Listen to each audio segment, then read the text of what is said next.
Hello everybody, this is Austin Hendricks, Two Messengers Ministries. I just wanted to make a quick little video about a point that people don't know. People don't seem to get. Don't seem to actually get.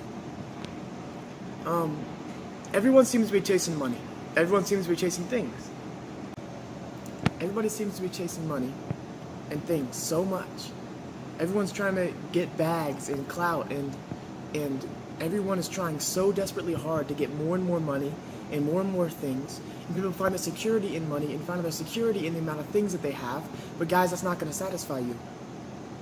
In fact, we can tell this not even by the Bible. We can tell this by things that we've seen. Robin Williams. I know it's kind of a sour spot, kind of a sore spot. A lot of people don't really like thinking about things like that. But guys, that's just, was an awesome actor. He was good. He was really fun. But guys, he's also an example too that riches, fame, and glory and all the things that come with it don't satisfy you. And he's only one example too. There's been so many people that have done things similar to that, or that have just keep chasing things, guys. I mean, who tell me one person that you know of, you have known, that has gotten all the stuff that they wanted and been satisfied. You can't name one. And if you are naming one, that's a lie. Guess what? They weren't satisfied. Trust me.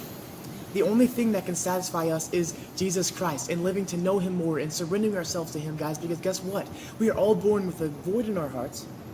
We're all born with a void in our hearts that can only be filled through Christ. And everyone tries to fill that void with different things like money and cars and other things of that nature, guys, but it doesn't work. It doesn't work. No matter how much we try to fill that void with whatever you can think of aside from Christ, guys, it's not going to work. Never. God created us to seek His glory.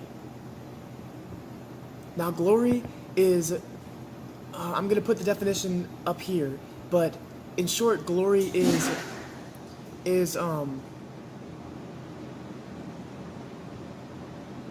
something that's attained through doing something.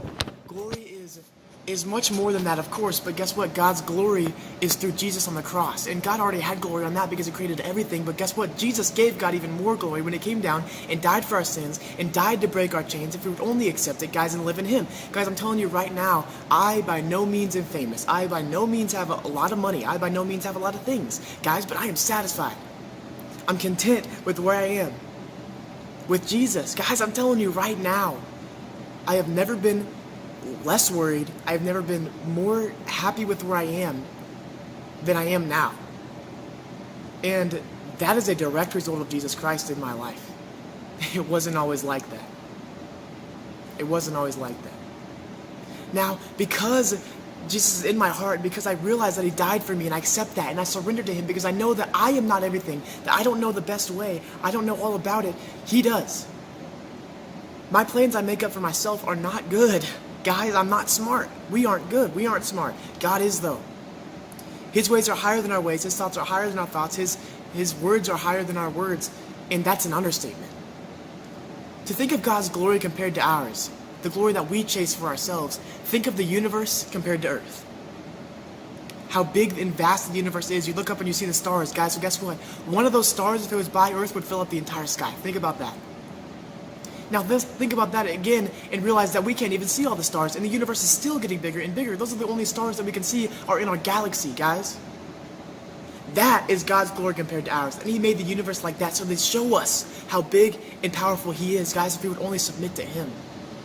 And when you do that, your problems become His. And your sour spots become His. And those cuts in your heart and those things you've been struggling with for so many years, those become His. And they're not yours anymore. And suddenly you're filled with that peace that transcends all understanding, like Philippians 4:7 says. Guys, trust Him. Don't try to fill the void with anything other than Jesus. Seek His name. And guys, let's change the world.